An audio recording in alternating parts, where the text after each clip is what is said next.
xam nañ ni maire bi mi ngi def ay effort yu bari li may wax te du ma manqué di ko wax ci jàngalekat yi mooy que ni li ñu leen maire bi di leen defal ñoom war nañu delloo maire bi njukkal ni ñuy delloo la maire bi njukkal mooy wan ni mérité nañu loolu de par leur action de tous les jours def de sorte que fu ñu toog lépp lu ñuy xalaat moo war di xalaat naka la ñuy jëmale résultats yi kanam.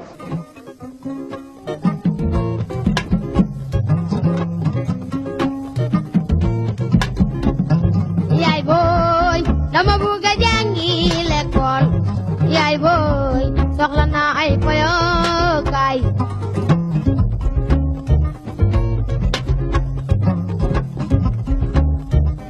yaay booy dama bugg a jàngi l'école. salaamaaleykum mbokk yi ñu seetaan dal leen ak jàmm ci seen émission fenêtre sur l'éducation ni ñu leen ko waxee woon tey ci numéro 2 bi dañuy génn ñëw ci école yi tey fii ñu ngi ci centre de formation professionnelle bu Bargny muy ex-EMP ku wax nag formation wax métier xale yi nekk fii métier la ñuy jàng bu ñu duggee léegi dinañu waxtaan ak ki nga xam ne mooy madame Ndour mi nekk directrice bi centre waxtaan ci ak ki nga xam ne moom mooy le chef des travaux mu dugal ñu ci atelier yi wan ñu xale yi nan lañ defee pratique ci biir atelier yooyu loolu yëpp nag léegi lay doon boo leen ñu toppee. jàngi leen mag ñu baax ñi fi nekkoon ne nañu ko jàng du weesa ci mokkal saaba ja daa gis njëriñam doo doonul talibeem doo doon sëriñam waaw waaw jàngi leen mag ñu baax. waa mbokk yi ñu ngi fii ci bureau madame Thiaw ñu koy wax Mbende Ndour moom mooy directrice centre bi xam nga rek booy dugg ci kër moom foog nga jaare ci bunt bi fëgg ñu ngi fii ci bunt bi di ko gannaaw bi ñu ko nuyoo rek moom madame Thiaw dañ koy laaj bu ñuy présenter centre bi nan lañ koy présenter. donc salaamaaleykum waa Bargny maa ngi leen di nuyu yéen ñëpp ci seen tur ak seen sant te di leen dalal nag ci centre bi muy centre de formation professionnelle wu Bargny ñu ko doon wax EMP enseignement waa Bargny je crois enseignement lañ gën xam donc centre bi mi ngi fii da di centre boo nga xamante ne dafay former xale yu góor ak xale yu jigéen ñu jàng ak ñu jàngul mais aussi dafay former tam ñu nga xamante ne dañoo ay mag lañu bëgg ku leen yokkal tuuti xam-xam ci li ñuy liggéey ñooñu itam dañ leen di former ak ñi nga xamante ne dañoo bëgg tey ñu former leen ci benn type formation bu ndaw rek muy li ñuy wax formation à la carte donc loolu la ñuy liggéey fii ci Bargny maanaam daal métier la ñuy jàngale. madame Thiaw léegi wax nga ne da ngeen di former ay mag ak ay xale waaye mu mel ni li ñu fi gis du ay xale yu Bargny rek ñoo fi kii ndax mën nga ñu wax yan origine ñan ak ñan ñooy jàng ci bile centre. waaw loolu moom dina yomb parce que centre bi c'est vrai que Bargny la nekk mais li muy polariser moom moo bëri maanaam dëkk yi muy laal moo bëri donc xale yi fu nekk la ñuy jógee di fi ñëw am na ñuy jógee Tëngéej li ci ëpp ci Tëngéej la ñuy jógee Bargny ñu ngi fi c'est vrai waa Sébi waa Dougar. waa Yeen waa Pout waa Bayax waa Kër Massar ba ren sax am nañu élèves yu nga xamante ne ñu ngi jógee ba Tiwaawan waaw ak Ngaay Mexe. loolu am na solo lool waaye nga ñëwal ñu rek un peu ci filière yi li nga xam ne moom la ñuy suivre fii ci biir centre. donc fii ci centre bi bëri nañuy filière am nañ fi 8 filières maanaam 8 pàcc ci formation bi muy lan am nañu li ñuy wax. ci jigéen ñi boo ñëwee am na li ñuy wax artisanat pour ñi nga xamante ne seen njàng soriwut la am na lu ñuy wax couture ñi nga xamante ne ñoom seen njàng xaw na sori parce que ñooñu dañ dem defi ji CAP après am nañu restauration aussi maanaam di jàng togg am nañu léegi li nga xamante ne yeneen métiers yi nga xamante ne góor ak jigéen dañu koy def muy électricité dessin bâtiment mécanique auto menuiserie métallique ak menuiserie bois donc loolu mooy formation yi nga xamante ne moom la ñuy dispenser ci école bi. léegi nii bi may xool ci seen panneau bi sax dama gis ni da ngeen di def énergie solaire mu am solo lool ndaxte ñun dañu nekk dans un pays tropical donc def énergie solaire ak Sénégal ni mu amee problème énergie dina am solo lool ngeen def loolu de. waaw xam ngeen énergie solaire moom dañ ko jël léegi Sénégal parce que énergie la bu nga xamante ne du tilimal te yomb na. mais yàlla daf ñu defal xéewal tam c'est vrai ñu ngi def formation bi mais timidement lañ koy def parce que nit ñi xamaguñu ko bu baax mais yàlla daf ñu defal beneen xéewal bu nga xamante ne dans l'espace CEDEAO ñun dañu permettre léegi ñuy former ci énergie solaire donc ku ñuy former bu paree bu defee examen bi avec waa CEDEAO ñoom ñoo koy def bu defee examen bi ba pare bu génnee day nekk un agent de l'espace CEDEAO maanaam fépp ci CEDEAO bi war na fa mën a liggéey ak diplôme bi nga xamante ne da koy amee fii ci EMP ci énergie solaire donc diplôme boobu day valable partout dans l'espace CEDEAO. njàng bi nan la lay tëddee dafa mel ni xale yi dañuy def pratique ak dañuy jàng ay mathématiques ak yooyu noonu. dëgg la parce que njàng mi du technique kese la ñuy def technique bi il faut que mu ànd ak li ñuy wax ay matières transversales lu ci mel ni mathématique donc mathématique anglais français législation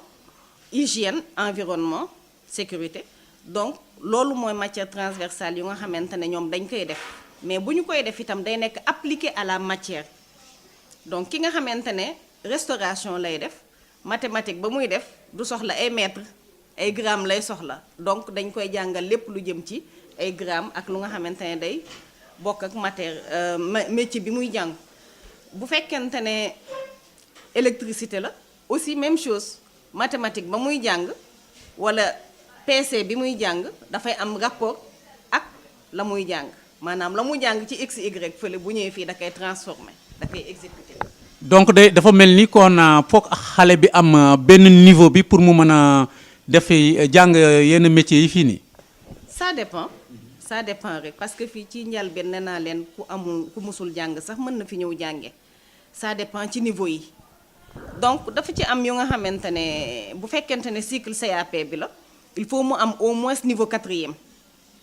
au moins mu ne am niveau 4e te bu dikkee tamit dañ koy defal test bu fekkente ne BEP bi lay def kooku nag moom il faut absolument mu am BFM wala mu am CAP donc bu ñëwee ñu defal ko par contre ñuy def niveau attesté ñooñu moom soxlawuñu benn niveau même bu ñu musul jàng sax bu ñu ñëwee ñun dañ leen di jël defal leen njàng mi mais bu ci nekk nag da ci am diplôme bu muy demander quoi donc ça veut dire ma récapituler dafa ci am li ñuy wax le cycle CAP le cycle attesté mooy ki nga xamante ne musul jàng ba niveau 5e ñooñu ñooy def cycle attesté bi donc formation boobu ñuy def bu ñu paree diplôme école la ñuy am mu am ñi ñuy wax le cycle CAP mooy ñi nga xamante ne dañoo jàng ba 4e jëm kaw donc ñooñu bu ñu ñëwee def 3 ans de formation dañuy dem defi ji examen d'état c'est un diplôme d'état bu ñuy am mu am nag ñi ci topp mooy ñi nga xamante ne BEP la ñuy def ñooñu il faut ñu am absolument le CAP wala ñu am BFM donc ñoom bu ñu ñëwee dañuy def formation 2 ans daal di dem def ji examen d'état am seen BEP donc noonu la formation bi noonu lay demee. waaw examen d'état mu mel ni da ngeen ci am ay résultats yu baax moo tax yeneen élèves yi jóge ci yeneen dëkk yi sax song leen ndax mën nga ma wax madame Thiaw seen taux de réussite ci examen d'état bi. donc résultats yi li ma ci mën wax moom moo nekk ne CAP électricité ñi ngi am 56,52%. CAP habillement maanaam mooy couture ñi ngi am 57%. CAP mécanique auto ñi ngi am 80%. CAP dessin bâtiment ñu ngi am 100%. CAP tôlerie serrurerie moom la ñuy wax menuiserie métallique donc foofu tam 100% la ñu am. CAP restauration tamit ñu am 100%. maintenant BEP suñu candidat yi ñuy présenté ñu ngi ci am 69,23% donc loolu mooy taux de réussite année dernière. day rek dëggal li ma waxoon léegi te loolu ci examen d'état lañ ko amee mais madame Thiaw lan moo tax ngeen am réussite boobu rigueur bi la wala élèves yi suivre nga wax ma daal. loolu nag de wax dëgg yàlla li may njëkk a def mooy daal di gërëm sama personnel wax dëgg yàlla personnel enseignant bi ma am moom wax dëgg. personnel bu nga xamante ne dañu engagé la parce que bu ngeen paree ba dugg ci école bi di ngeen gis ndax ku nangoo jël poulailler transformé ko classe di ci jàngale pendant 4 ans wala di toog ci suufu garab di fa jàngale wala ci abri provisoire ba pare di am résultat yi ça veut dire que ne wax dëgg yàlla kooku engagé wu na beneen bi nag moom moo nekk rigueur aussi rigueur bi ci la parce que ki nga xamante ne dafay jàng métier. il faut absolument que mu tàmm dès à présent di ñëw heure du absenté ba pare am discipline ndax bu ëllëgee métier bi mu fi am fu mu dem mu yóbbaale ko ndax métier bu demee ba am place aussi place boobu mu mën ko téye donc loolu daal laa mën a wax moom moo tax mooy suñu secret waaw am nañu xarañte vraiment ak engagement wu jàngalekat ma leen di remercier bu baax a baax macha allah. mais mu mel ni bu fekkee ne def nga li nga xam ne nga jóge ci école bi di nga dem def ay stage ndax xale yi di ngeen leen topp ñu dem def stage première année yeeg deuxième année yooyu. waaw stage bi dafa bokk sa si formation bi du ñu bàyyi ba pare formation di soog a def stage moo xam ñi jàngut école la niveau attesté bi wala BEP wala ñoom ñëpp dañuy dem defi stage pendant la formation parce que stage boobu mooy tax ñu nekk ñu gis lii xaw réellement bu ñuy génne ñu xam lu leen di xaar mooy tax ñu familiariser wu ak milieu professionnel bi donc loolu moo tax ñu leen di def loo stage ñoom ñëpp dañ koy def dès la fin de la première année rek ñoom ñëpp dañu war di dem defi ci stage am na nag ñu ciy placé comme am na ñu nga xamante ne ñoom ñoo utali seen bopp stage mais stage boobu aussi dafay tax ba nga xamante ne xale bi bu génnee pour mu am liggéey dafay yomb parce que ku ci mel ni Prestige am na benn xale bu mu ñu jël bu nga xamante ne ma nga fa ak yeneen hôtel à yéen am na ci yam ñu jëlal donc sant yàlla daal. donc ce qui veut dire que yéen xale yi du doon leen dañuy am diplôme rek ngeen bàyyi leen da nga leen di topp. dañ leen di topp dañu am fi cellule d'appui à l'insertion ci école bi donc cellule d'appui à l'insertion boobu noonu professeur bi ko yore moom du dugg sax classe loolu rek lay lijjanti stage yi ak suivi bi même pendant les vacances bu ñu placé élèves yi dafay dem sur le terrain di leen xool di xool ci nan la ñu toogee wax leen tam nan la ñu bëggee ñu yoral ñu suñu élèves yooyu ndax bu ñu paree stage mu amal leen njëriñ. donc fi mu ne nii am na ay exemples yoo xam ne mën ngeen mel ni cité ñoo xam ne jóge nañu ci école bi seen réinsertion baax lool ba fi mu nekk nii ñu ngi ak seen métier am ay atelier wala nekk rek ci biir di produire feneen ci dëkk bi. macha allah sant yàlla parce que boo demee ci centrale bi fii suñu élèves yi génnoon fii yëpp menuiserie métallique mooy ñi nga xamante ne ndeysaan seen niveau jàng sorewutoon ñoom ñëpp ñu ngi ci centrale bi di liggéey depuis daaw waaw. boo demee aussi am na ci borom atelier menuiserie métallique yu bëri tamit bu ñu paree bu xale yi paree jàng ñoom dañuy ñëw ñu jël ci parce que rigueur bi ñuy inculquer xale yi moom mooy tax ba xale yi dañuy mën a liggéey bi yépp boo demee donc comme ni ma la ko waxee Prestige Onana ñu ngi fi daal ci dëkk bi yépp daanaka waaw am na atelier couture yu nga xamante ne tam xale jigéen ñi ñoom ñoo ko yore donc sant yàlla daal mais aussi on s'est rendu compte que ne xale yi c'est vrai bu ñuy ñëw souvent ci école yi dañuy yaakaar ne xale bu bàyyi jàng wala ku ñu dàq école rek moo fi war a ñëw wala yu mel noonu wala xale bi dafa nul parce que souvent nga gis parent bu la ko wax sama doom dafa xamul dara moo tax ma indi ko man muy kàddu bu nga xamante ne dama koy ñaawlu parce que dans la vie amul kenn ko xamul dara ñépp a xam xëy na fi ñu leen di orienté moom la ñu foofu la ñu aayul quoi mais souvent on s'est rendu compte que ñooñu ñu doon dàq wala ñooñu nga xamante ne dañ ne woon xamuñu dara bu ñu dikkee fii dañuy jàng ba am seen CAP ne la damay continuer njàng mi jàng am seen BEP continuer dem ba BTS donc loolu sant yàlla daal ndax loolu bu boobaa yeneen horizon moom mooy ubbeeku pour ñoom yeneen buntu moom mooy ubbeeku pour ñoom donc sant yàlla bu baax. madame Thiaw seen centre bi Bargny la nekk malgré que bokku leen sax si li ñuy wax ki compétences transférées yi waaye nag xam naa am na forme de collaboration boo xam ne am ngeen ko ak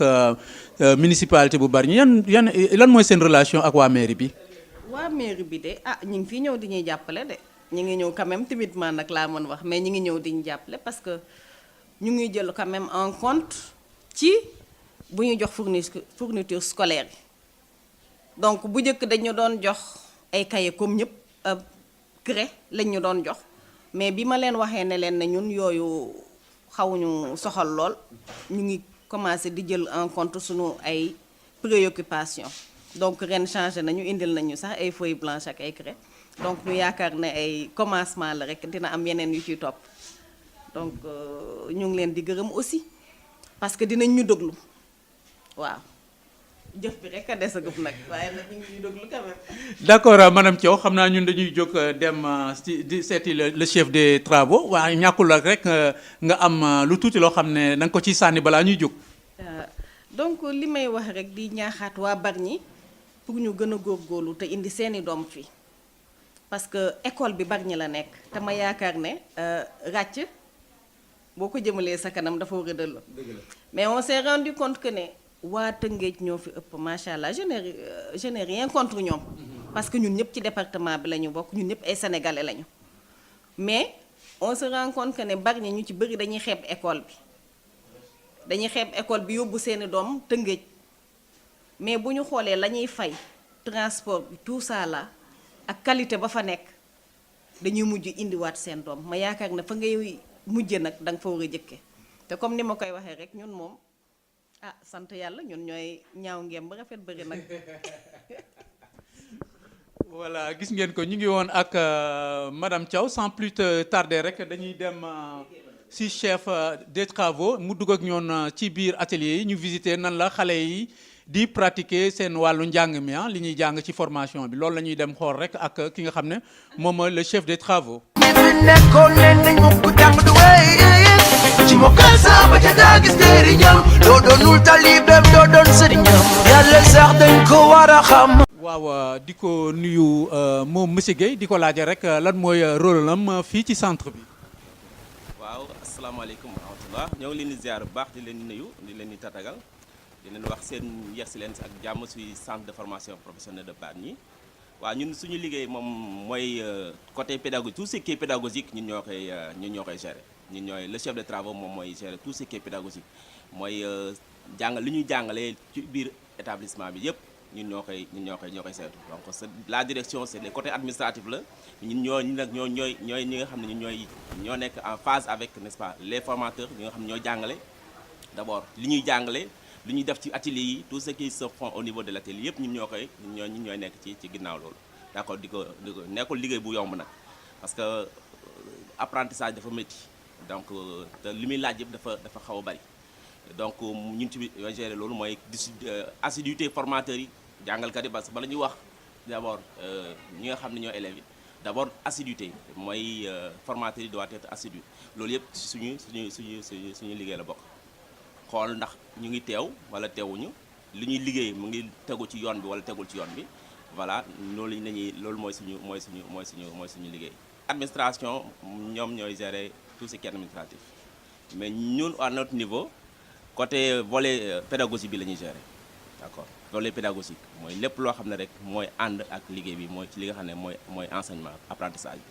bi ñun loolu ci leen ànd ak ñi nga xam ne ñoo lay formateur. waaw gis ngeen ko kii mooy monsieur Guèye moom le chef de travaux mooy jouer rek rôle lu coordonnateur lépp luy pédagogie bu jógee ci madame Thiaw moom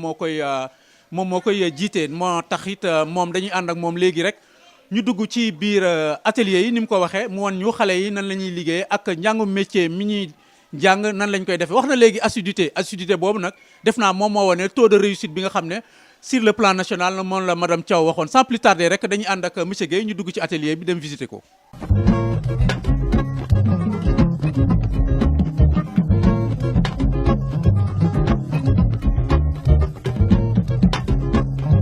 yaay booy dama bëgg a sangu ba set tekki sañse ba rafet dem seeti maam booy yaay booy.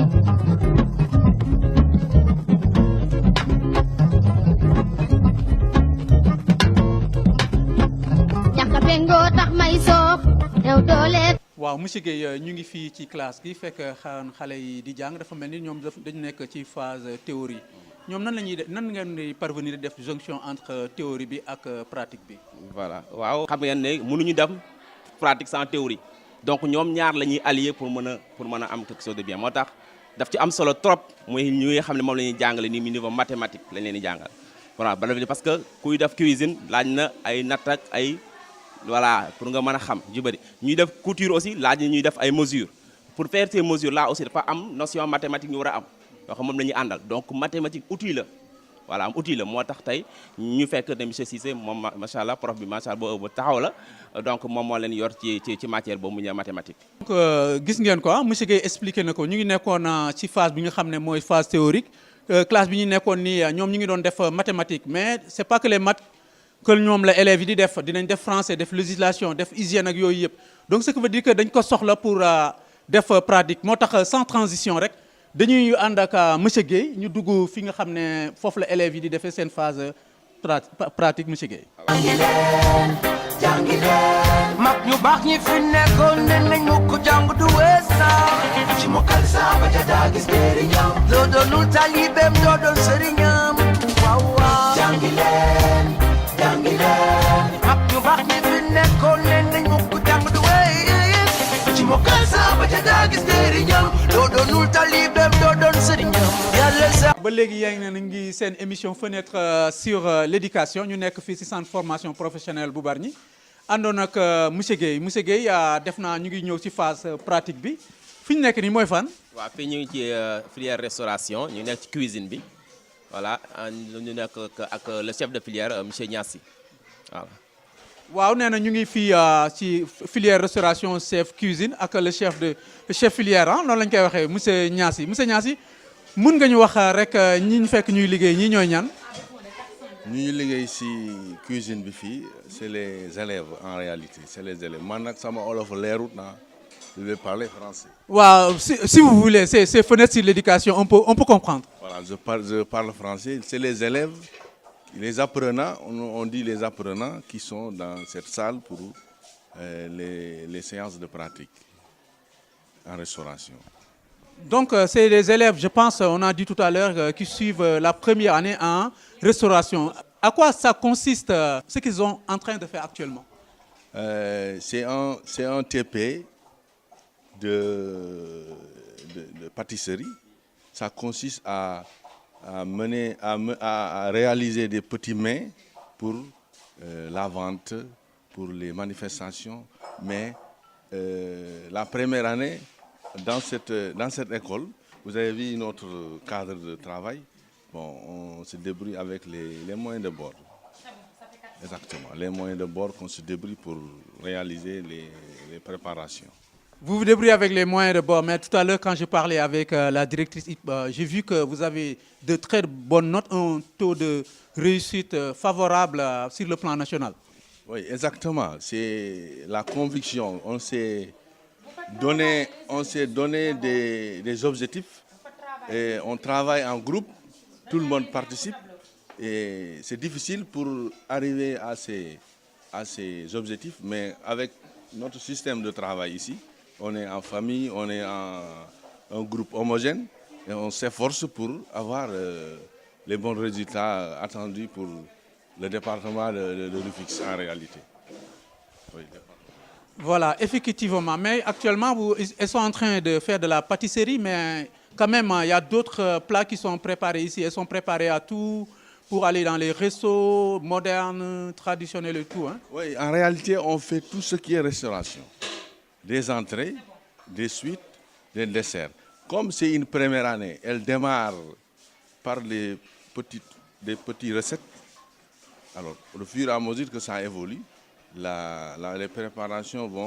vont être plus en plus compliquées. Et ce qu'on prépare ici se voit dans les grands restaurants du monde même. Oui, exactement du monde, tout ce qu'on fait ici,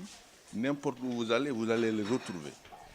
Bien sûr. Et la formation, elle dure combien d'années? La formation en CAP, elle a 3 niveaux, donc 3 ans. Après les 3 ans, vous faites l'examen. Après la réussite de l'examen, vous êtes automatiquement opérationnel. Là où on va vous mener, là où on va vous amener pour vous recruter, vous parvenez à travailler. Opérationnel après 3 ans de formation. Je confirme ce que vous avez dit parce que tout à l'heure, il y a Madame Thiaw, la directrice, qui m'a dit qu'il y a des élèves qui sont sortis ici, qui sont au niveau des restaurants, de grands hôtels à Toubab Dialaw et autres. Donc ce qui veut dire qu'il y a un suivi après la formation, vous suivez vos apprenants pour leur insertion? Oui, il y a même une cellule d'insertion. Après, pendant même la formation, la cellule d'insertion cherche à placer les apprenants dans des structures pour des formations stages. Après la formation, on cherche à leur chercher des emplois dans les entreprises du département en réalité, du département. Les élèves qui sont passés ici l'année passée, tout le monde travaille.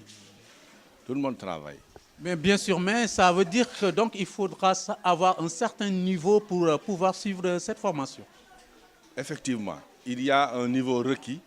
On fait même des tests d'entrée avant de sélectionner. Il y a un niveau minimum requis.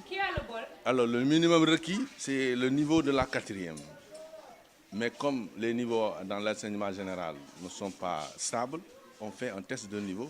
pour voir ceux qui auront la moyenne vont faire la restauration. Ceux qui n'auront pas la moyenne ne seront pas reçus et ils vont faire peut-être une formation pratique uniquement, pas pour aller au CAP. Oui. Mais on ne rejette personne. ba léegi ñu ngi fii ci salle restauration nekk ak benn apprenante soxna si tur bi nan la. Awa Bari.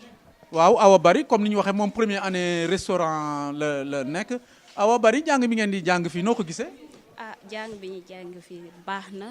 et que yokk nañu dara am nañ savoir et que baax na daal dañuy jàng dans le milieu professionnel. waaw ndax école bi noonu la nekkee c'est CFP Bargny c'est centre formation professionnelle donc dans le milieu professionnel la ñuy jàngal. mu mel ni rek restauration bi li ngeen ciy jàng ba malgré que ba jigéenu Sénégal yëpp mën a togg waaye fii gis nga ci ay différence mu mel ni bi ñuy ñëw léegi rek ay calcul ak yooyu dañu koy def boo leen togg. waaw am na différence calcul yeeg yëpp a ngi ci et du français maîtriser bu baax li ngay def et que loolu la. waaw yow foo jógee ban dëkk Bargny nga jógee. non maa ngi dëkk Kër Massar. gis nga mu ngi jógee ba Kër Massar donc loolu lu tax nga choisir école bi. mag bu góor moo ma fi andi moo ma ko xamal moo tax ma ñëw fi et ba ma ñëwee tamit rëccu ma ko école bu baax la gis naa ni ñi dëkk Bargny sax xamuñu ko ñi nekk à l'extérieur ñoo ko xam et que am na sama waa classe yoo xam ne sax dëkkuñu fii Bargny. La plupart benn personne na fi dëkk mais ñu fi des ñëpp Bargny kii lañ dëkk Kër Massar ak Fass Mbao ak Kër Ndiaye Lo donc habitants yi xamuñu ko jusque c'est une école comme lycée bi jusque professionnalisme lañ lay jàngal boo nekkee dans le milieu professionnel ouvrier ou d'autres choses loolu la c'est ici que tu l'apprends bu dee dans le lycée c'est l'administration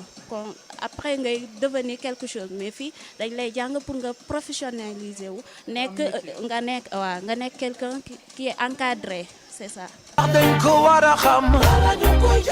li njëkk mooy nga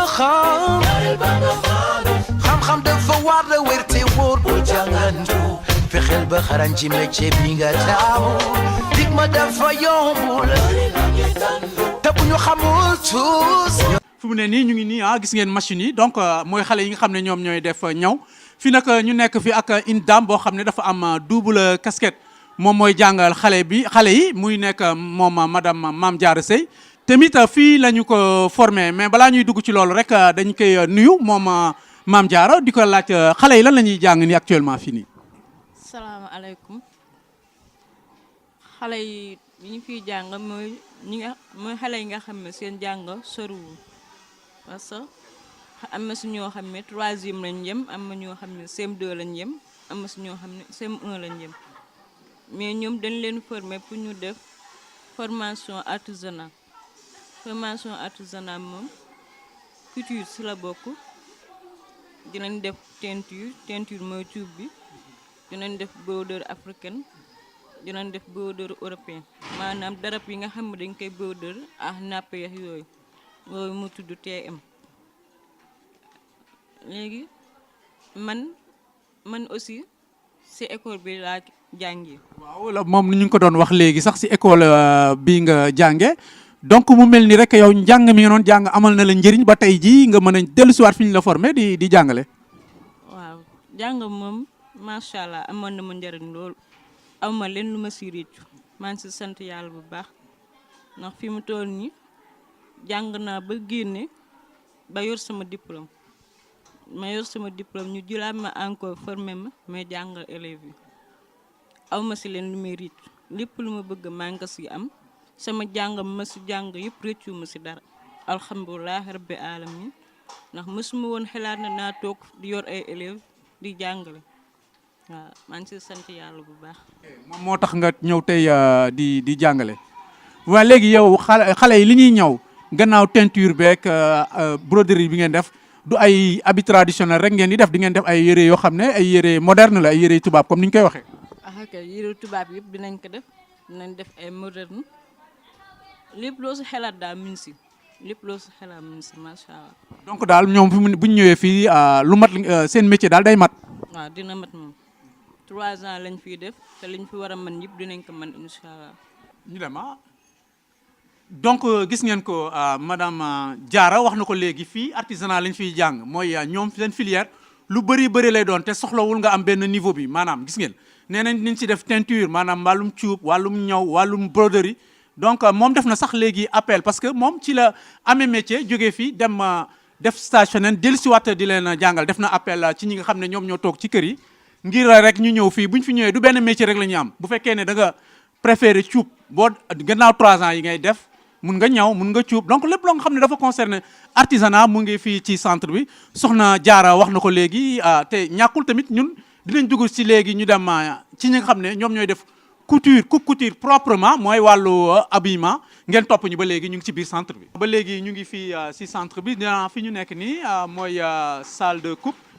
ñu ànd ak madame bi nga xam ne moom moo leen di jàngal madame présenté wul nga wax ñu rek ban liggéey la élèves yi di liggéey fii apprenante yi. man Fatou Diédhiou laa tudd maa ngi fii ci école bi di enseigner coupe couture waaw.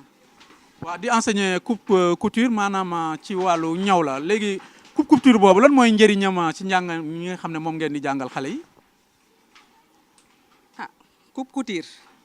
liñ leen di jàngal njëriñam mooy dañ leen di jàngal tracé parce que da ngay xool d'abord modèle bi modèle nan la mel après ñu jàngal la tracé. suñ la jàngalee tracé bi ba pare ñu jëm ci dagg bi dagg bi nag moom moo lay permettre nga mën a ñaw sa yére ba nga mën kaa sol waaw parce que xam nga solin bi tamit léegi dafa am njëriñ waaw il faut nga sol lu baax il faut nga sol li nga xam ne soo ko ñawee ñëpp mën nañ kaa mën a xool waaw loolu mooy njëriñu coupe ak couture. su ma la déggee rek mooy mesure yi nga xam ne moom la ñuy jël dañ koy coupe ba day jël forme nit ki doon ku mu doon loo xam ne dafa am solo lool ci wàllu tailleur. exactement balaa ngay ñaw il faut nga jël mesure nit ki d'abord parce que du ñaw par hasard la ñuy def da ngay jël mesure ba pare pour nga mën a tracer pour nga mën a am exactement modèle bi nga bëgg ci nit ki parce que soo jëlul mesure tamit mën nga ñaw yëre bi nga xam ne yemul ak nit ki soit mu ëpp nit ki wala mu serré nit ki donc à chaque fois dañuy jël ay mesures calculer ko pour ñu mën a tracer modèle bi. donc rek day confirmer li ñu doon wax léegi mooy bi ñuy def phase théorie dem nañu gis élèves yi di def mathématique donc mathématique bi foofu la amee solo ci par rapport ak ñoom li ñuy jàng. waaw am na ci solo trop parce que balaa ngay tracer il faut nga calculer il faut nga tracer ay division yëpp dañ koy def ay plus dañ koy def kon mathématique dafa am importance ci biir tracé bi. léegi ñoom ñi jàng métier bi noo gisee ndax ñu ngi suivre bu baax ñu ngi comprendre ni ñuy couper ak yooyu noonu parce que ni nga waxee léegi dafa mel ni rek loolu dafa doon loo xam ne dafa am solo lool ci ñaw bu ñu waxee ñaw donc coupe bi moo tax. waaw coupe bi moo tax parce que coupe bi mooy génnee forme yére bi. waaw mais donc xale yi ñu ngi koy appliquer. waaw ñu ngi koy appliquer te application boobu tamit même suñ koy appliquer tamit à chaque fois day ànd ak vérification parce que ñoom li ngay tracer loolu ngay vérifier balaa ñuy dem pour ñaw. te chaque fois balaa ñu koy ñaw tamit il faut nga vérifier waaw loolu tam ñun tam loolu mooy suñu liggéey parce que doo leen bàyyi noonu rek tracé naa rek nga bàyyi leen noonu même tracé bi dañuy vérifier tamit coupe bi. ku wax habillement wax traditionnel wax moderne donc xale yi yan genre ñaw la ñuy jàng fi. fii dañuy ñaw am comme par exemple artisanat dañuy ñaw ay yére adulte. dañuy ñaw yére kii comme par exemple ay robe ay taille basse mais su doon kii CAP dañuy ñaw ay robe fiet tamit robe ki fiet yi day am aussi ay robe taille maam yi yooyu yëpp dañ koy ñaw waaw selon classe bi bu nekk su doon artisanat li ñuy jàng ak CAP li ñuy jàng soo xoolee technique d'enseignement bi du doon benn loolu mooy différence bi. donc mais soo xoolee yëpp la ñuy ñaw daal waaw ça dépend aussi ci progression élève bi ni mu gën a appliqué wu noonu lañu leen di gën a former tamit. ba léegi nag ci wàllu machine mu mel ni da ngeen utiliser ay machine artisanale en plus di utiliser ay machines yoo xam ne machine moderne lay doon maanaam machine électrique. waaw machine yëpp façon machine yëpp am na fii parce que débutante yi duñu leen mën a jox directement si machine électrique yi parce que il faut ñu leen di jàngal aussi pédale bi am na si solo parce que mënoo ñëw takk rek ñu jàngal la machine électrique bi waaw te xam nga apprentissage dafa am comme technologie dañ leen di jàngal dañuy def tamit technologie mais technologie dañ leen di jàngal fonctionnement machine bi nan la ñuy utiliser machine bi nan la ñuy utiliser tissu bi si machine bi loolu yëpp tamit dañ koy def. duñ ko nangu woote lu ñu nekkul di mut ba sanku sankaale ñi leen def wéeru way jàngi leen mag ñu baax ñi fi nekkoon ne nañ mukk jàng du wees na ci mokkal saaba ja daa gis njëriñam doo doonul talibeem doo doon sëriñam waaw jàngi leen mag ñu baax ñi fi nekkoon ne nañ mukk jàng du wees ci mokkal saaba ja daa gis njëriñam doo doonul talibeem doo doon sëriñam ba nga xam ne jàngoo aani bee dandal nga ay halluwe amoo li jaasa yaa ngi soog a door bëgg a wote ponkaluk docteur ko opéré mbakkanam jaare fa far ñu déclaré ko mort ñaata ñu def nga nara lor bakkan ñi nga nara far gëm naa ne dina tar sa bopp wuyi woy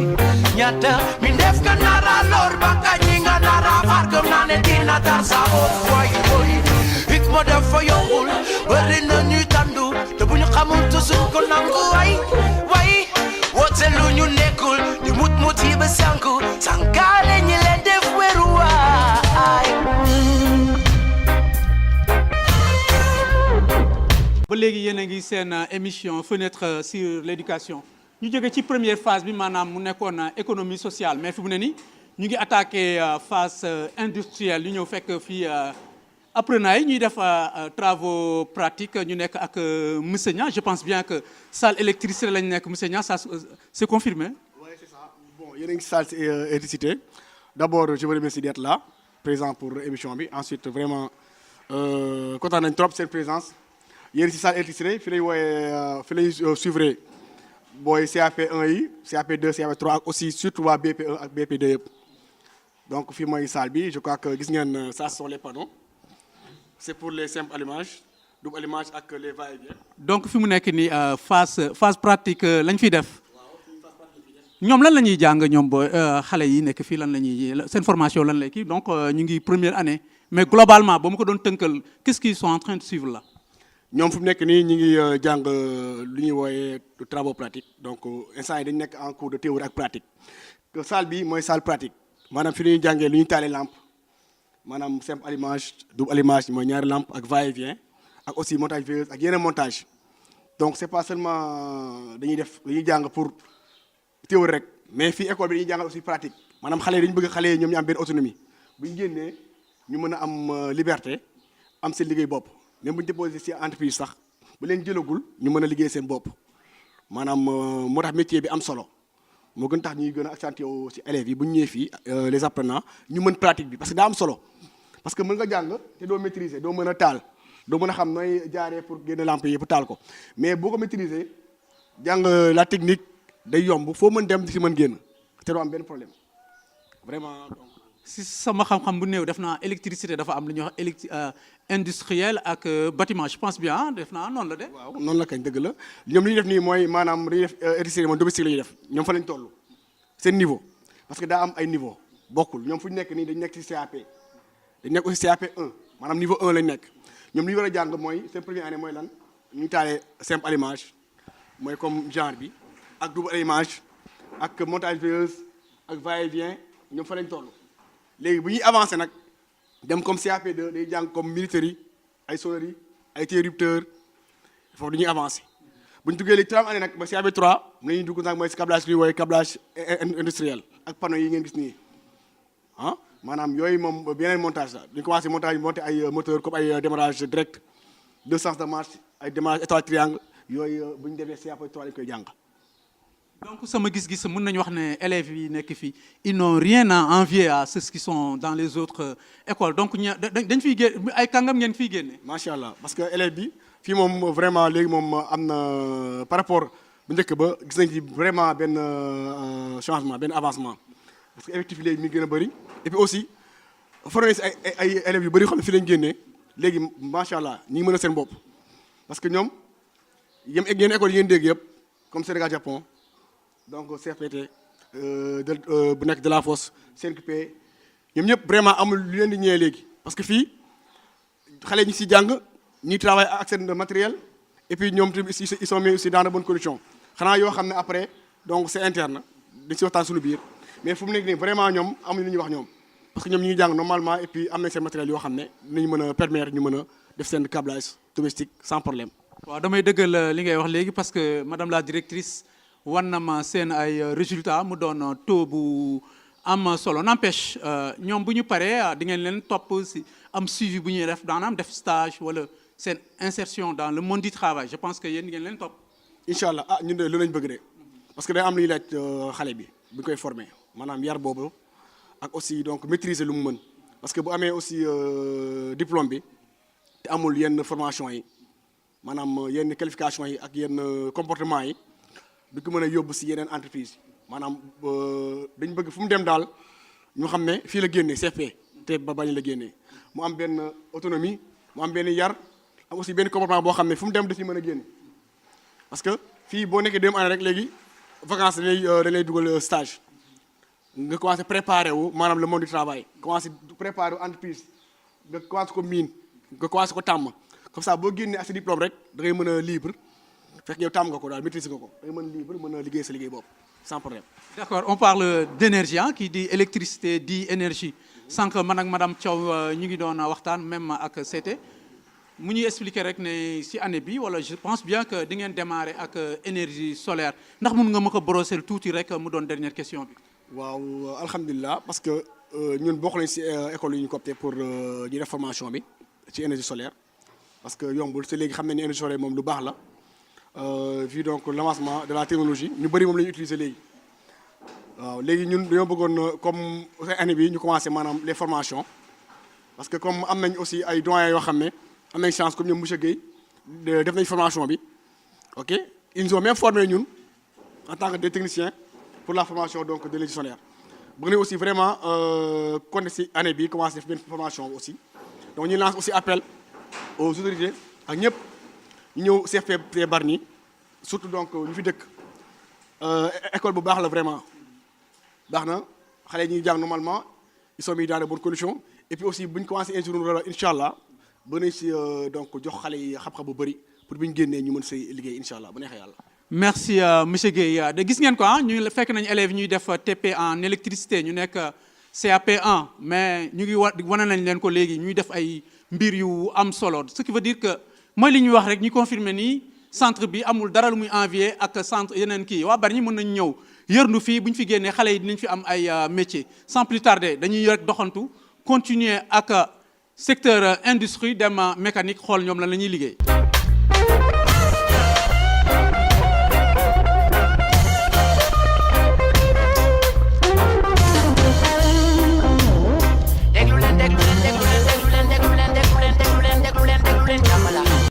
yéen a ko gis ba léegi ñu ngi seen émission fenêtre sur l'éducation jóge nañu électricité je pense bien ñu fi mu nekk nii ñu ngi mécanique auto ñu nekk ak monsieur Diouf gannaaw bi ñu la nuyoo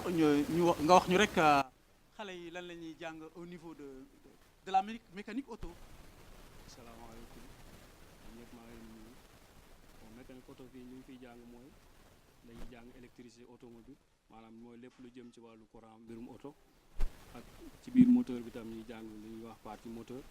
ak partie transmission mooy lépp luy tax oto bi mën a déplacer wu dem ñetti fànn yooyu la ñuy jàng fii nii ci mécanique automobile bon moteur bi maanaam dañ leen di woon lépp lu nekk ci moteur bi koy tas xam partie bu nekk li muy jëriñ ci moteur bi pour bis bu ko defee moteur bi bu nangootu la dox nga mën a xam lu mu bon lii moo ko war a teree mën a dox ndax boo tasee moteur bi da ngay def lu ñuy wax mesurer lépp lu ci nekk maanaam xam distance bi diggante fii ak fii lii la war a mesurer fii ak fii nii la war a demee bielle bi lii la war a def ak nangam ak nangam boo xamee loolu yëpp bis bu moteur bi doxatulee di nga mën a xam ni lii moo ko war a téye mbirum électricité tamit maanaam mooy comme fii ni ngeen gisee ni ñu wane ci banc bi fële na le banc éclairage bi mooy ni ñuy branché lampe yi ba mu tàkk pour boo bëggee tey changer direction ba tax oto bi war a clignoter nga xam ni nii nga fa fii la ñuy branché pour mu clignoter bis bu doxulee nga mën a xam composant yi ko composé yëpp lii moo si doxul moo tax loolu amul en tam ñu ñëwee tamit ci mbirum transmission mooy mu liy waral oto bi déplacé wu mooy li ko dalee ci li ñuy wax embrayage ñëw ba si pneu yi loolu yëpp dañ koy jàngal xale yi fii. donc bu ñu tënkee ñoom ñu ngi nekk en première année léegi maanaam formation bi ñaata lay durer. formation fii 3 ans la pour le CAP. donc formation 3 ans sur le CAP ce qui veut dire que ñoom bu ñu génnee fii rek dañuy mën a dugg ci métier mécanicien. normalement ñoom bu ñu génnee fii dañuy opérationnel tey bu ñu leen dugaloon ci garage duñu fa def lu mat ñetti weer rek ñu ànd ak ñoo xam ne defoon nañu fa ay juróomi at juróom-benni at parce que ñoom dañ leen di initier d'abord théoriquement en même temps dañuy defaare fii pratique bu ñu génnee rek nañ mën a ànd ak ñi nga xam ni yàgg nañ def pratique bi. N'empêche à l'issue de cette première année ñoom mën nañ dem def stage de. waaw première année bi chaque vacance war nañu mën a dem defee stage ndax am nañ cellule boo xam ni loolu moo ko fi tax a nekk muy cellule d'insertion tey dugg ci entreprise yi ay poste de stage pour élèves yi bu vacance jotee ñu mën faa dem def stage au moins même au minimum 1 mois waaw comme entreprise yi ñuy am bu fekkee bari na mën nañu am plus de 1 mois mais bu fekkee si dafa néew mën nañ ko def à part alternance ñu bu ñu defee 1 mois bàyyi ñeneen ñi ñëw defaat 1 mois. gis nañu secteur automobile dafa avancé d'année en année nga gis oto yi di gën a moderne ñu andi ay voitures électroniques ak yooyu yëpp ce que est-ce que xale yi actuellement ñoom nekk nañ ci norme boobu seen njàng mi may na leen ñu mën a yërndu genre mécanique boobu. waaw normalement war na mën a nekk mais actuellement comme ñoom CAP la ñuy def te première année programme CAP yegg nañ ci partie électronique donc bu ñu demee ba niveau BEP si la ñuy jàngale tuuti électronique ñu imprégné leen si le temps ñu dem ba BEP. fii nii am na niveau BEP ñu fi def niveau BEP. amagul ci partie mécanique pour l'instant CAP rek la ñuy yemagul. waaye dinañu am possibilité à l'issue de leur examen et puis ma leen di féliciter parce qu'on a vu les bons résultats yi nga xam ne am ngeen ko donc à l'issue de cet examen dañuy demaat ci yeneen écoles yi yeggali seen formation. waaw mën nañ dem ci yeneen écoles yi parce que am nañ beneen kii comment dirais ay concours yi ñu organiser ñoo xam niveau BEP la soo amee CAP 2 ans ngay def rek am BEP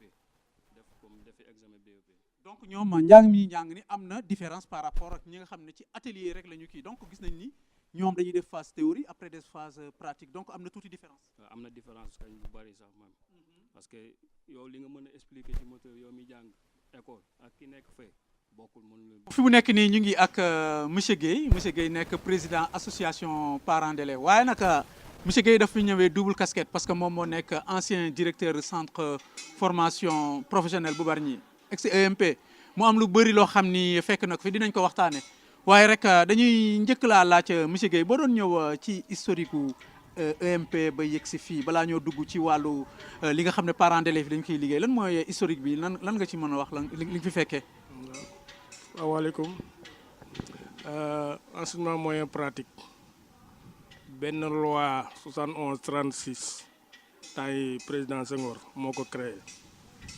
parce que jamono jooju école yi barewul woon collège yi barewul woon du comme léegi nga xam ne élèves yëpp dañuy dem collège bu njëkk ba lu tuuti mooy dem ñi ci des duñu am fenn fu ñu dem ñu nekkoon nañu xool benn système boo xam ne danañ mën a jël élèves yi bu ñu jógee CM2 ñu dem jàngi leneen loolu moo indi enseignement moyen pratique donc idée la bu président Senghor alors bi ñu créé enseignement moyen pratique sur loi boobu 111 dañu commencé def ay recherche maanaam EMP kenn du tëb rek créé école nii comme ça gars yi dañuy gëstu def ay enquête xool fu ne ba daal di créé école bi bii nii ñu nekk ni Bargny mooy le premier foyer urbain parce que dafa am ay foyer urbain am ay foyer ruraux bii Bargny moom ak Grand Dakar lañ essayé woon bu Grand Dakar finalement ñu ne boobu du dem ñu ubbi bii bu Bargny donc muy le premier foyer urbain mu am yeneen foyer yoo xam ne c'est des foyers ruraux maanaam mu ngi ci dëkk yeneen yi. ñu créé woon ko ci ban année bi. waaw bii ñu ngi ko créé en 76 ubbi ko 1978 waaw. jamono jooju yan filière lañ fi doon suivre. amoon na filière bois amoon na métaux amoon na bâtiment fii sax amoon na beneen particularité amoon na fii radio électricité waaw parce que dafa amoon jàngalkat boo xam ne xereñoon na si loolu ñu bi filière boobu mais loolu fii rek la amoon mais partout ailleurs bois moo fi doon am ak métaux ak bâtiment suivant la disponible en formateur. mu mel ni EMP boobu rek formé na ñu bëri ñoo xam ne fi mu nekk nii tekki nañ ci réew mi. ah waaw ñu bëri kay ñu bëri ñu wax macha allah parce que système bi c'est un système révolutionnaire boo xasee ba dugg si rek jeex na waaw dañ la dafa lay soppi waaw loolu mooy particularité woon EMP waaw. léegi ñu jógee EMP boobu ñëw ci centre de formation professionnelle bu Bargny mu fekk la fi nga nekk directeur yow kañ nga fi duggoon comme directeur. man jàngel naa fi 19 ans mais bi ma fiy jógee boobu ba tey EMP la tudd parce que maa ngi retraité 2012 laa jël retraite mais boobu ba tey EMP la tuddoon léegi EMP kon dafa commencé 78 ba 2016 lañ soppi tur wi maanaam dañu soppi tur wi école yëpp léegi ñu tudde leen benn appellation centre de formation professionnelle waaw loolu 2010 lañ si commencé woon dox mais 2016 la sotti centre de formation professionnelle nag sorewul la EMP doon def moom lay defaat rek waaw changement amu si mission yi ñële amoon moom la mission yi am rek tout appellation mooy changé wala nii lii la war def lii nga war def mais boo xoolee réellement EMP niveau CM2 moom lañ ko joxoon comme mission première mission niveau CM2 donc képp ku def CM2 te demulee collège nga forme ñu nga ñëw ñu jàngal la da ñu yokk sa xam-xam déjà si la nga jàngoon fële théoriquement ba pare nga am métier loolu moo doon première mission bi. deuxième mission bi ñu ne léegi nañ formé ñoo xam ne mos ñoo jàng école male mos ñoo jàng daara mos ñoo jàng fenn analphabète pur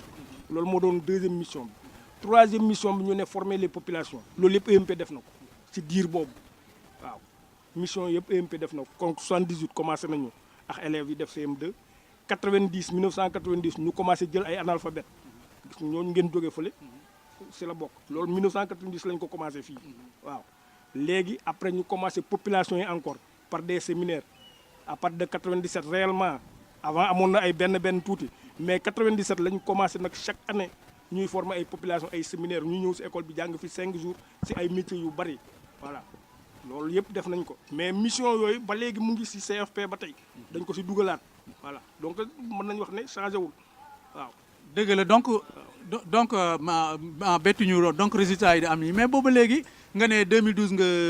retraité mais génne woo sa sempi woo sa dindi woo sa loxo ci kii bi yow yaa nekk président association des parents d'élèves ah élèves yi di jóge fu ne si Sénégal nag ah waaw léegi yow lan moo nekk sa relation ak madame Thiaw mi nga xam ne moom moo la fi utu en tant que président de l'association des parents d'élèves. donc man président association parents d'élèves ñu ngi ko créé en 2015 ñu ne ma yow daal dañu bëgg nga doon président bi alors ma daal di nangu pour jéem ba tey suqali école bi parce que bu ma doon woon président sax loolu mooy mission boobu mooy def maa ngi ko fiy def depuis 2012 ba tey parce que bi may retraité dama leen ne man maa ngi fii dëkk Bargny su ngeen ma soxlaa oo leen ma ñëw jàpp waaw loolu mission boobu loolu laa jëloon comme kii bi ma fi jóge engagement te ba léegi maa ngi si su ma doon woon président it ba léegi loolu dama koy def. parents d'élèves yi je pense ak résultats yi nga xam ne centre mi mu ngi koy am nañu satisfaction ci seen jàng doom yi de. waaw njàng mi moom am nañ si satisfaction fi ñu amul satisfaction kay mooy si infrastructure dañu jàppalewul si infrastructure état bi jàpp si waaw loolu daal mooy suñu problème mais bu dee njàng mi moom li élève bi ñaaw ngemb rafet bëre mooy fii.